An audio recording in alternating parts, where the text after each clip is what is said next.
Sekarang kita masuk di dalam pembahasan berkaitan dengan komponen pembentuk hati nurani yang murni. Yang pertama adalah berkaitan dengan dimensi kognisi moral reasoning.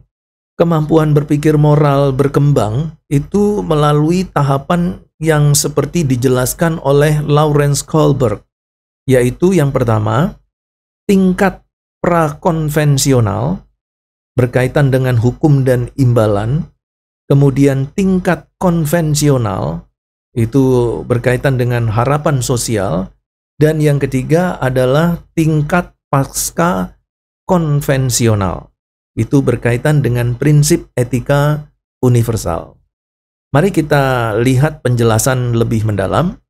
Nah, ketika kita bicara tentang hati nurani yang murni, salah satu aspek penting yang perlu dipahami adalah bagaimana hati nurani itu terbentuk secara psikologis. Salah satu komponen utamanya adalah dimensi kognitif, yaitu kemampuan manusia untuk berpikir secara moral. Artinya, hati nurani bukan hanya soal perasaan bersalah, tetapi juga melibatkan cara berpikir tentang benar dan salah secara rasional dan sistematis.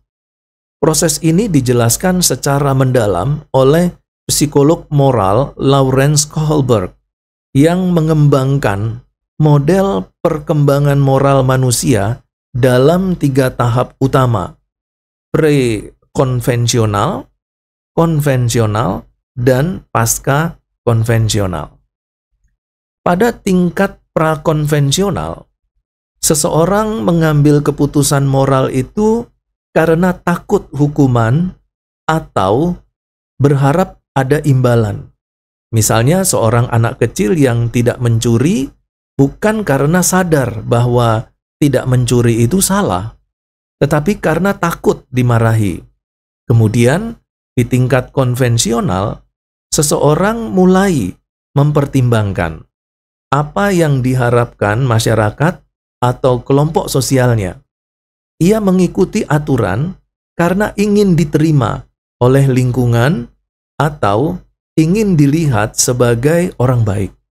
Namun, hati nurani yang benar-benar murni dan matang hanya terbentuk ketika seseorang mencapai tingkat pasca konvensional. Pada tahap ini, keputusan moral diambil bukan hanya berdasarkan apa yang diharapkan orang lain, melainkan berdasarkan prinsip-prinsip etis yang bersifat universal, seperti keadilan, kesetaraan, dan penghargaan terhadap martabat manusia. Dalam terang iman Kristen, kita bisa melihat bahwa tingkat pasca konvensional ini secara alami berkorespondensi dengan fungsi hati nurani sebagaimana diajarkan oleh Rasul Paulus dalam surat-suratnya. Dalam Roma 2 ayat 14-15, Paulus menyatakan bahwa bahkan orang non-Yahudi yang tidak memiliki hukum Taurat tetap memiliki hukum moral yang tertulis di dalam hati mereka. Dan hati nurani mereka bersaksi atas apa yang benar atau salah.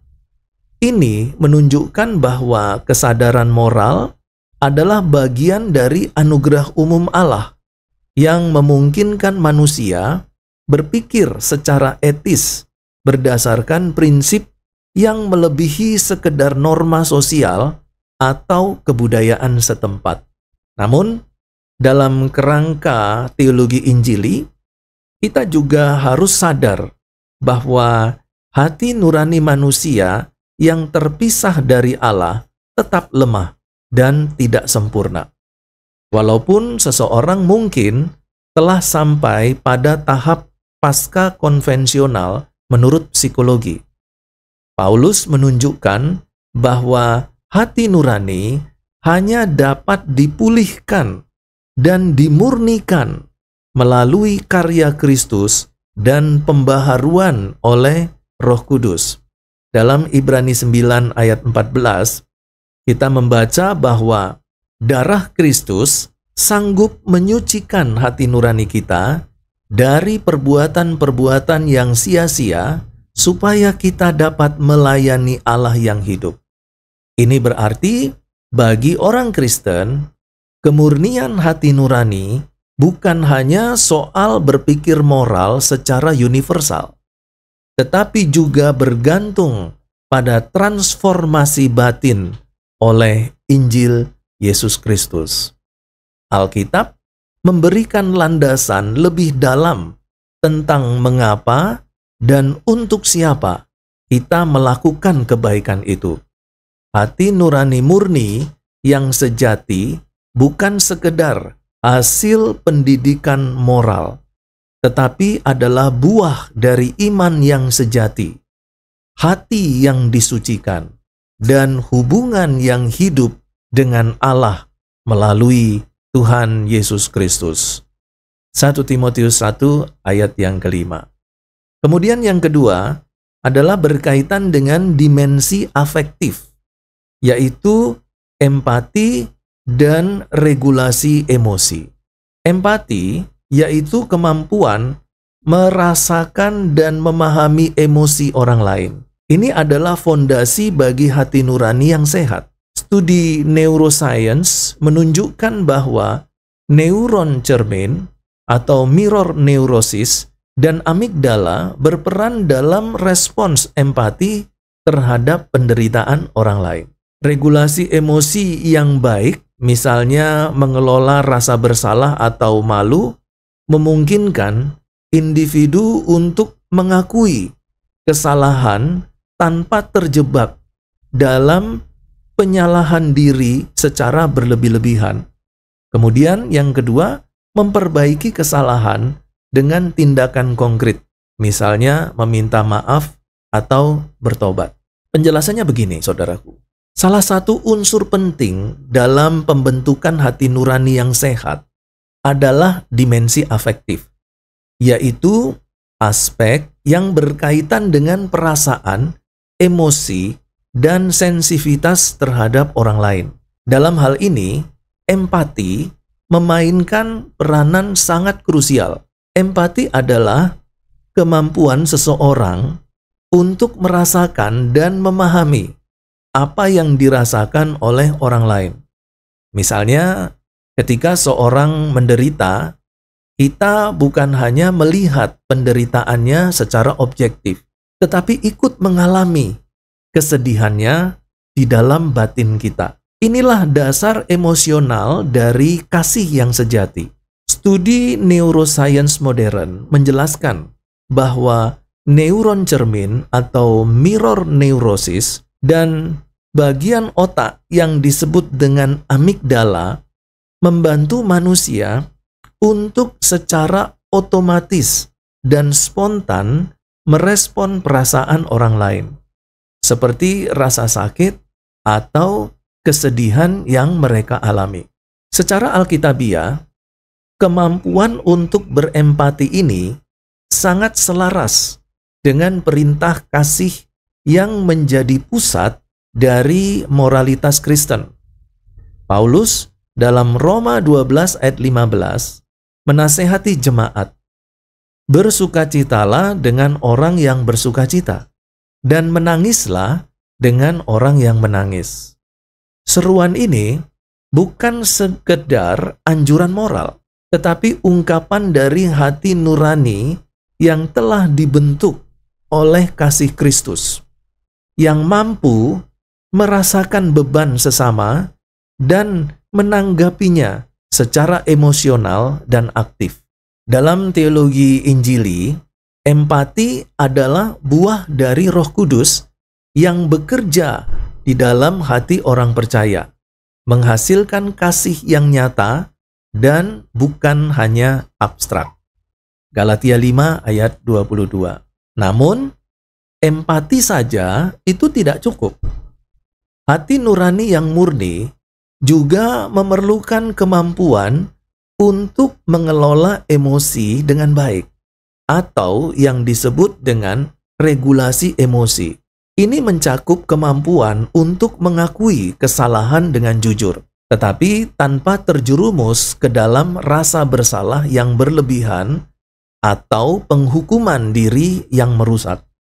Misalnya, seseorang yang sadar ia telah berdosa,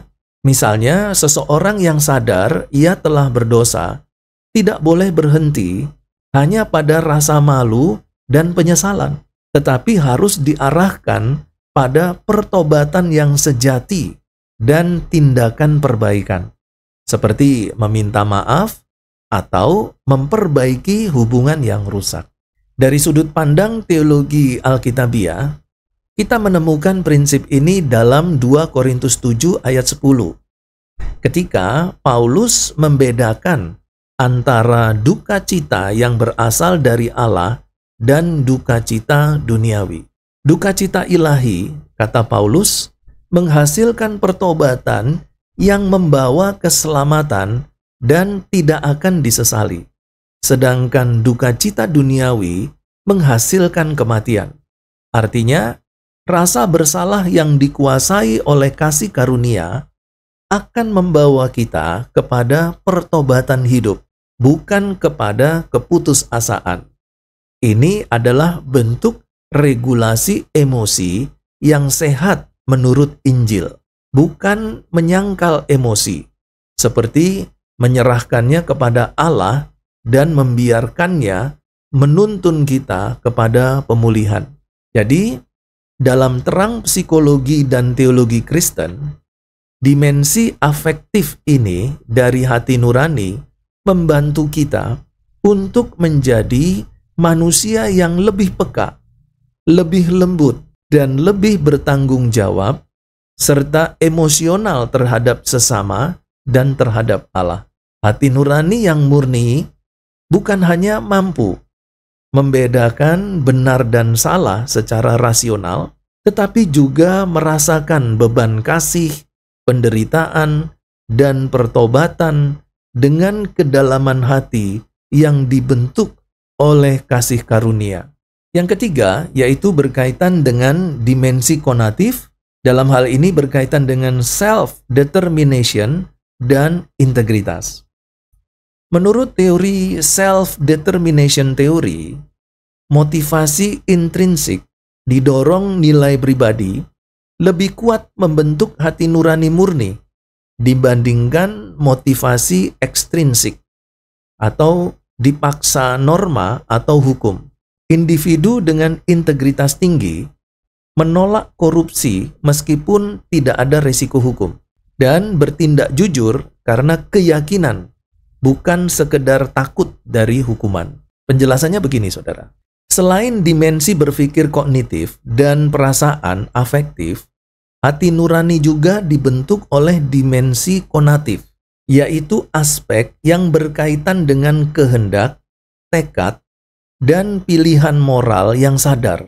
Ini adalah bagian dalam diri manusia yang mendorong seseorang untuk bertindak secara konsisten dengan nilai-nilai moral yang ia yakini. Bahkan ketika tidak ada tekanan dari luar atau hukuman yang mengancam. Dalam psikologi modern, aspek ini dijelaskan oleh suatu teori yang disebut Self-Determination Theory atau SDT yang dikembangkan oleh Deci dan Ryan. Menurut teori ini, manusia memiliki kebutuhan mendasar untuk bertindak berdasarkan motivasi intrinsik, yaitu dorongan dari dalam diri yang sesuai dengan nilai dan keyakinan pribadi, bukan hanya karena dipaksa oleh aturan eksternal atau ancaman hukuman. Motivasi intrinsik inilah yang menjadi dasar integritas moral sejati. Misalnya, seseorang yang menolak korupsi meskipun tidak ada yang melihat atau tidak ada ancaman hukuman. Berarti ia bertindak berdasarkan hati nurani yang murni. Orang seperti ini tidak perlu diawasi untuk berlaku jujur, karena integritas telah menjadi bagian dari karakter dan komitmennya terhadap kebenaran. Inilah bentuk kedewasaan moral, yaitu ketika seseorang melakukan apa yang benar karena itu adalah benar, bukan karena takut dihukum atau ingin dipuji. Secara alkitabiah, konsep ini sangat sejalan dengan pengajaran Rasul Paulus tentang hati nurani yang baik dan iman yang tulus. Dalam 1 Timotius 1 ayat 5, Paulus menulis bahwa tujuan dari nasihat itu ialah kasih yang timbul dari hati yang suci, dari hati murni yang baik, dan dari iman yang tulus ikhlas. Dalam pandangan evangelikal, ini berarti bahwa hati nurani bukan hanya pengetahuan tentang benar dan salah, tetapi juga mencakup kemauan untuk melakukan kebenaran karena kasih kita kepada Allah, bukan karena tekanan sosial atau rasa takut. Lebih jauh, di dalam Roma 14, Paulus memberikan prinsip moral yang kuat kepada jemaat tentang hidup berdasarkan keyakinan pribadi yang didasarkan pada iman kepada Tuhan, bukan semata pada peraturan eksternal. Ia berkata, segala sesuatu yang tidak berdasarkan iman adalah dosa. Roma 14 ayat 23. Ini mengandung makna bahwa tindakan moral yang sejati harus datang dari hati yang telah dibentuk oleh relasi yang benar dengan Allah, dan bukan sekedar formalitas hukum atau kebiasaan sosial. Maka dari itu, dalam perspektif Injili, hati nurani murni terbentuk ketika kehendak manusia dibaharui oleh Roh Kudus dan diarahkan kepada ketaatan yang lahir dari kasih dan kebebasan di dalam Kristus, bukan sekedar paksaan. Dalam terang ini, dimensi konatif dari hati nurani menunjukkan bahwa pertumbuhan moral dan rohani sejati tidak dapat dicapai hanya dengan peraturan dari luar, tetapi harus dimulai dari dalam, yaitu dengan pembaharuan hati oleh Injil Yesus Kristus, yang memampukan orang percaya untuk hidup dengan integritas. Meski di tengah dunia yang gelap dan korup, hati nurani yang murni adalah hati yang menghendaki kebenaran karena telah mengenal sang kebenaran itu sendiri, yaitu Yesus Kristus. Yohanes 14 ayat 6.